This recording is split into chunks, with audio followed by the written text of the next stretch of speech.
सबका साथ सबका विकास और मेरिट को आगे करना, क्षमता के अनुसार किसी को आगे करना और देश चलाने का मतलब क्या होता है। आज मैं इनको सुन रही थी, ये धर्म ढूंढ रहे थे। मैंने सिर्फ अनुराग जी की बात सुनी, इससे पहले मैं जुड़ी नहीं थी, माफी चाहती हूँ। आप अनुराग जी, मैं 2 दिन से ना एक सवाल पूछ रही हूँ, जवाब दीजिएगा। 2004 के अंदर आपकी सरकार थी, आपको पता है भली भांति आपकी सरकार ने निर्णय लिया था कि जुम्मे की नमाज के दौरान हर स्कूल, सिर्फ मदरसे में नहीं, हर स्कूल के अंदर ब्रेक दे दी जाएगी। अब चाहे बच्चा हिंदू हो, सिख हो, ईसाई हो, वो भी जुम्मे की नमाज में ब्रेक लेके बैठ जाएगा। फिर आपकी जब दोबारा चुनाव आए 2017 के पहले, तो आपने निर्णय ले लिया जी नहीं, हम तो ये काम करेंगे, मुस्लिम समुदाय के जितने गुनहगार गिरफ्तार हैं, युवा गुनहगार, हम उनकी रिहाई करा देंगे। क्या हिंदू, सिख, ईसाई और अन्य जाति और धर्म के लोगों को रिहा करने का आपका कोई निर्णय नहीं था? तो कृपया करके आप किस तरीके की राजनीति करते हैं सबने देख लिया। इतने मंत्री और इतने प्रधानमंत्री और रक्षा मंत्री सब यहीं से आते हैं, लेकिन उत्तर प्रदेश के कोविड काल में लोग तड़प तड़प के लोगों की मौतें होती रही, उन्हें एक बेड तक नसीब नहीं हुआ, एक एम्बुलेंस तक नसीब नहीं हुआ। तो क्या करेंगे ऐसे मंत्रियों का लेके उत्तर प्रदेश की जनता? यहाँ जनता की बात हो रही है। और जहां तक बीजेपी के प्रवक्ता आते ही उन्होंने धर्म की बात शुरू कर दी। हम लोगों ने तो जात धर्म की बात की नहीं थी, उन्होंने तुरंत लाल टोपी, हरा कुर्ता अपने ले आए कलर पे। अरे आप ये भी बताते कि समाजवादी पार्टी सरकार में एक्सप्रेस वे भी बना है, जिससे आपके मंत्री गाड़ी पकड़ के दौड़ के पहुंच गए थे शपथ लेने के लिए, वरना आधे मंत्री पहुंच ही ना पाते शपथ लेने के लिए अगर एक्सप्रेस में ना होता। हमने यहाँ मेट्रो बनाई, वो भी गिना देते। आपने क्या किया? आप तो 4.5 साल की सरकार में है, हेल्थ व्यवस्था में हम तो हॉस्पिटल बना के गए थे, आपने तो डिस्पेंसरी तक नहीं बना पाई है। 26 जून 2019 का प्रधानमंत्री जी का लोकसभा में दिया हुआ भाषण आज मुझको याद आता है। उन्होंने कहा था, ताउम्र में यही धूल करता रहा, धूल चेहरे पर थी और आईना साफ करता रहा। प्रधानमंत्री जी, सही वक्त है जब धूल और भूल को सुधार कर लीजिए। मैं हाथ जोड़कर सभी नवनियुक्त मंत्रियों से प्रार्थना करता हूं, मंत्री महोदय, आज देश में भराने का तेल 100 रुपए पार हो गया है, खाने का तेल 200 रुपए पार हो गया है और खाना बनाने की गैस 850 रुपए पार हो गई है। वो 24 करोड़ उज्ज्वला के गैस के सिलेंडर जिसका ढोल आपने पीटा था कि मुफ्त में दिए, वो घर में पड़े, अब कोई गैस उसमें रिफिल कराने को तैयार नहीं। विश्व का सबसे युवा देश है हिंदुस्तान, उसके युवा दर बदर की ठोकरें खा रहे हैं बेरोजगारी के लिए। व्यापार बंद है और मजदूरों में द्वंद्व है। पहली बार एक प्रोफेशनलिज्म जो होना चाहिए सिस्टम को चलाने के लिए, आप देखिए उसमें 13 वकील हैं, उसमें 6 डॉक्टर हैं, 5 इंजीनियर हैं, 7 फॉर्मर सिविल सर्वेंट हैं। यही नहीं, अगर अनुभव की बात की जाए तो इनका अपने अपने क्षेत्रों में अनुभव है। 4 फॉर्मर सीएम हैं। जहां तक माइनॉरिटीज की बात की जाए तो एक मुस्लिम समुदाय से, 2 बुद्धिस्ट समुदाय से, एक सिख समुदाय से, एक क्रिश्चियन समुदाय से। तो आप कह सकते हो कि जो समावेशी, जो लोकतांत्रिक, वास्तव में लोकतंत्र होता क्या है, उसकी जो खूबी क्या है, हाँ। वो परिवारवाद के बजाय सबको जब एक लेकर चला गया। और यही नहीं, अपने जितने घटक हैं, मतलब एनडीए जिससे बनती है, उन घटकों को भी बराबर का तवज्जो दिया गया। और पहली बार इतिहास में इतने लोगों को ओबीसी समुदाय से मंत्री बनाया गया है। और यही नहीं, जो बनाया गया है उनके सब सेक्शन से भी एक एक लोगों को लिया गया है।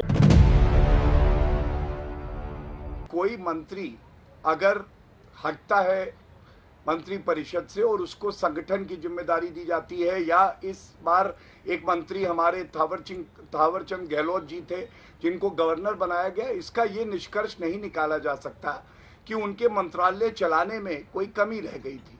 बल्कि मैं ये कहूँगा कि जो पार्टी सरकार बनाती है उसकी एक ही उद्देश्य और एक ही लक्ष्य होता है कि कैसे वो संगठन को मजबूत करे, और वही संगठन रात दिन काम करके, जैसे भारतीय जनता पार्टी ने कोविड समय में भी किया, सरकार को भी मजबूती दे और सरकार जनता की सेवा करे। घर की बर्बादी के आसार नजर आते हैं, बदले बदले से सरकार नजर आते हैं, चौधरी के चांद की वो लाइन। खैर, मैं एक बात आपसे कहूंगी, समझ में नहीं आता हम 2021 में है या 2014 में है। 7 साल हो गए, सवाल पूछो तो 2014 नहीं तो नेहरू जी में पहुंच जाते हैं।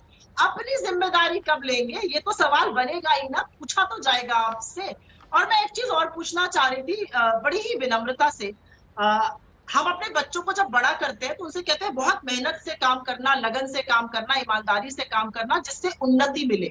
जब किसी की नौकरी लगती तो कहते हैं बड़ी ईमानदारी से काम करना, आपको प्रमोशन मिलेगा। यहाँ पर तो ईमानदारी, और अगर इनकी बात मान ली जाए तो बड़ी ईमानदारी, बहुत बढ़िया काम करने के बाद गेट आउट हो गया है। तो मैं समझ नहीं पा रही हूँ कि अपनी बनाई हुई जलेबी में जब प्रवक्ता उलझते हैं तो कभी कभी सत्य स्वीकार कर लेना चाहिए कि हाँ, कोरोना कुप्रबंधन के चलते मोदी जी खुश नहीं थे, मोदी जी खुद तो जिम्मेदारी स्वीकारेंगे नहीं, ठीकरा वहां फोड़ना था वहां फोड़ दिया गया। जो क्षेत्र अधिकार, विशेष अधिकार प्रधानमंत्री का होता है, जो योग्य लोग हैं उनकी जरूरत सरकार में भी होती है और संगठन में भी होती है। और अगर कोई बदलाव आता है तो इसका ये मतलब थोड़ी ना है कि कोई मंत्री अच्छा काम नहीं कर रहा है। नए विचारों वाले ऊर्जावान युवा, महिला, अनुसूचित जनजाति, अनुसूचित जाति, पिछड़ा सभी वर्गों को हमने भागीदारी दी है और इनको क्यों मिर्ची लग रही है?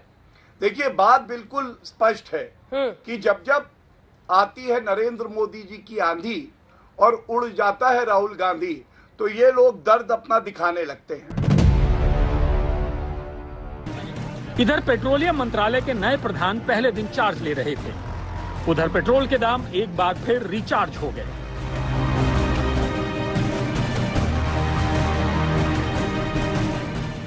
इधर हरदीप पुरी के चेहरे पर नए पेट्रोलियम मंत्री होने की खुशियां बिखरी थीं।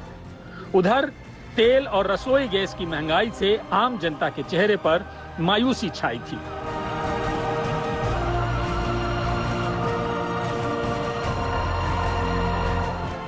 कल दाम बढ़ाकर धर्मेंद्र प्रधान को फेयरवेल देने वाली तेल कंपनियों ने आज फिर कीमतें बढ़ाकर नए पेट्रोलियम मंत्री हरदीप पुरी का ग्रैंड वेलकम किया।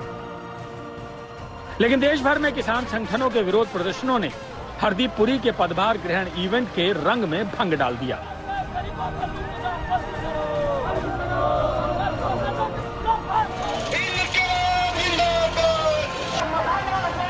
और हम मांग करते हैं कि जल्द से जल्द डीजल के, पेट्रोल के, रसोई गैस के दाम, तेल के खाने वाले के उनके दाम कम किए जाए और डीजल पे किसानों को 50% सब्सिडी दी जाए। जो मोदी सरकार सत्ता में आने से पहले कहती थी कि बहुत हुई पेट्रोल डीजल की मार, अब की बार मोदी सरकार, तो अब मोदी सरकार 2014 में सत्ता में आने के बाद पूरे देश का तेल निकाल दिया, पूरे तरीके से देश की जनता को बर्बाद कर दिया है। वैसे टाइमिंग देखिए, नए पेट्रोलियम मंत्री हरदीप पुरी को पेट्रोलियम मंत्रालय तब मिला है दिल्ली में पेट्रोल 100 रुपए 59 पैसे लीटर, मुंबई में 106 रुपए 59 पैसे लीटर, कोलकाता में 100 रुपए 62 पैसे प्रति लीटर, चेन्नई में 101 रुपए 37 पैसे लीटर, जयपुर में पेट्रोल 107 रुपए 36 पैसे, भोपाल में 108 रुपए 88 पैसे लीटर और बेंगलुरु में 103 रुपए 93 पैसे। जब पेट्रोल की कीमतें अब लगभग पूरे देश में शतक लगा चुकी हैं, देश के महानगरों से लेकर देश की राजधानी और राज्यों की राजधानियों तक में पेट्रोल 100 रुपए से ऊपर के भाव बिक रहा है।